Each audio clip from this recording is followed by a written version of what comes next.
They are headed by Dr. Feye Ogonade, the Regional Organized Crime Observatory Coordinator for West Africa. The third and final dialogue on transnational organized crimes, TOCs, in Africa was convened.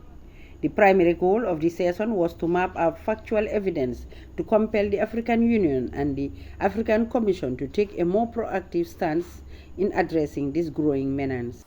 So the whole idea of all these series of dialogues we've been having in 2025 was to see whether the African Commission and the African Union can buy into the idea of instituting a body, a working group, to talk about or to investigate TOCs. And I think they've agreed. And I think they've bought into the idea that yes, it's an important topic, and yes, it is a possibility. And if it's a possibility, where would the funding come from? Who and who will make up such a committee? So as we have a conversation today, this will be the final dialogue. Let us start thinking, is it possible for the African Union to create a singular body, probably within the African Commission, or maybe at the AU Commission in Addis Ababa, to see whether it is possible for us to address this pernicious crime of TOC.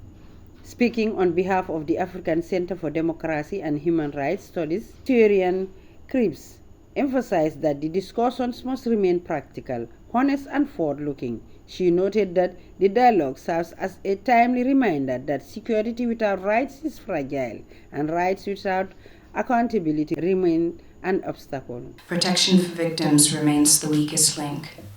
Too often, survivors are identified only after harm has occurred, and support mechanisms remain fragmented, under-resourced, and absent altogether. Today, we arrive at a final stage of this journey. This dialogue is not about redebating what we already know. It is about consolidating the lessons learned, aligning our insights, and moving decisively towards solutions. We are not here to reopen the problem, but to finalize a pathway from dialogue to action. Now, despite the progress that we have made through this dialogue series, a critical gap remains. The missing link is translation. Translation from dialogue into policy, translation of commitments into institutional practice, and translation of norms into accountability. The European Union's perspective was shared by Rafael Brigadi, Deputy Head of Mission to the Gambia. He noted that TOC continues to endanger peace, governance, and human dignity across the continent. Mr. Brigadi highlighted the EU's belief that an effective response cannot be limited to law enforcement alone, which underscores the importance of multi-stakeholder dialogues in combating these threats. Forced labor, sexual exploitation, violence, corruption, the weakening of the rule of law, the list goes on, unfortunately. Ultimately, the consequences of this criminality first undermines the human rights of the most vulnerable, and I'm thinking particularly of women, children, and migrants, those who too often go unheard. As the European Union, we firmly believe that an effective response to TOCs cannot be limited to law enforcement alone, but that the response needs to be holistic, firmly grounded in human rights, the rule of law, and transparency and accountability. This is why we are happy, we are proud to support the ENACT initiative, not only as a security response, but as a catalyst for institutional reform and rights-based policy making. The African Commission on Human and People's Rights was represented by Legal Officer Eric Bizimana. He underscored the importance of this dialogue series in enhancing mutual understanding between his office and civil society, particularly regarding the value of grassroots input in addressing TOCs.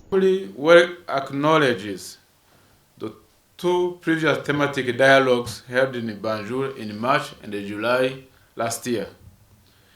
These engagements strengthen collaboration between the Commission and the civil society.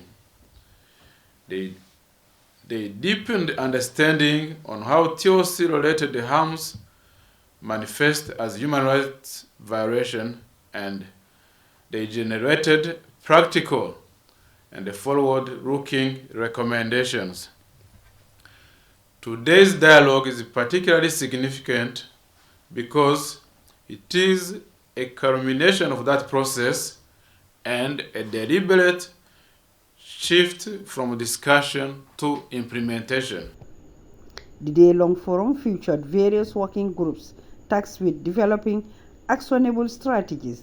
The resulting recommendations are expected to enhance understanding of the human rights dimension of transnational crimes, strengthen linkages between civil society actors and the African Commission for Human and People's Rights, drive positive impact to improve information sharing and targeted advocacy. Khadijatu Jallow reporting.